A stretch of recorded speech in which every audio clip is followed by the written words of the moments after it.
Halo teman-teman, sekarang saya akan menjelaskan sistem tingkat dan non-tingkat.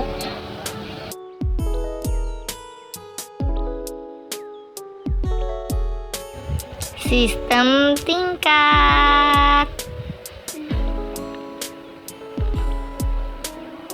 Menurut Imron, sistem tingkat adalah suatu bentuk penghargaan kepada peserta didik setelah memenuhi kriteria dalam waktu tertentu, dalam bentuk kenaikan satu tingkat ke jenjang yang lebih tinggi. Kriteria yang dimaksud adalah mengacu kepada prestasi akademik dan prestasi lainnya. Nah, terus juga pertimbangan kenaikan tingkat itu ada 3. Yang pertama itu ada prestasi peserta didik, yang kedua ada waktu kenaikan tingkat, dan yang ketiga ada persyaratan administrasi sekolah.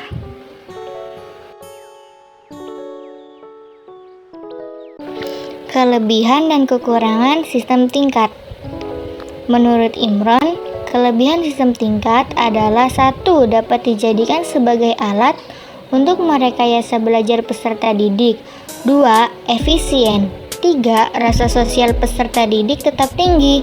4. Pengadministrasiannya yang mudah. Nah, menurut Imron juga kekurangan sistem tingkat adalah 1. Peserta didik yang tidak naik tingkat akan menghadapi persoalan-persoalan akademik dan psikologis. 2. Peserta didik yang pandai tidak sabar menunggu peserta didik yang lain karena kemampuannya lebih rendah. 3. Kurang adanya kompetisi di antara peserta didik.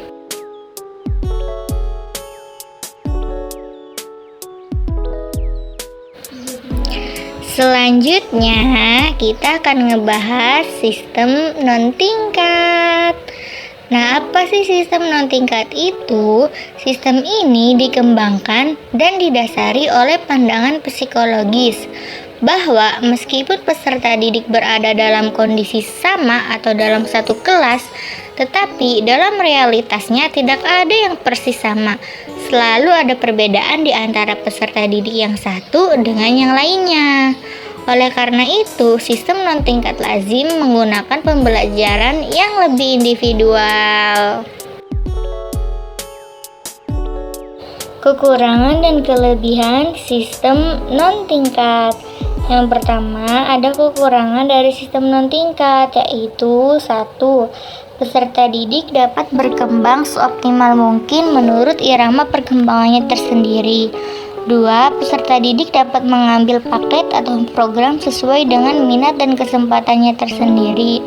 3. Peserta didik yang pandai akan lebih cepat menyelesaikan program sehingga ia lebih cepat untuk melanjutkan studinya. 4. Melatih kemandirian peserta didik. Kelebihannya yaitu 1. Peserta didik sejak dini banyak memacu prestasi secara individual. 2. Peserta didik diharuskan mengambil keputusan secara mandiri mengenai paket. 3. Sulit dalam pengadministrasiannya. Nah, mungkin hanya itu saja materi yang saya bisa sampaikan.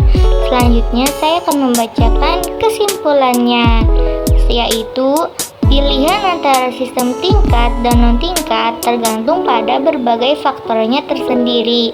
Tidak ada sistem yang sempurna, dan setiap sistem memiliki kelebihan dan kekurangannya masing-masing. Dan sekolah juga perlu memilih sistem yang paling sesuai dengan kondisi dan kebutuhan siswa. Nah, jadi mungkin hanya segitu saja ya yang bisa saya sampaikan.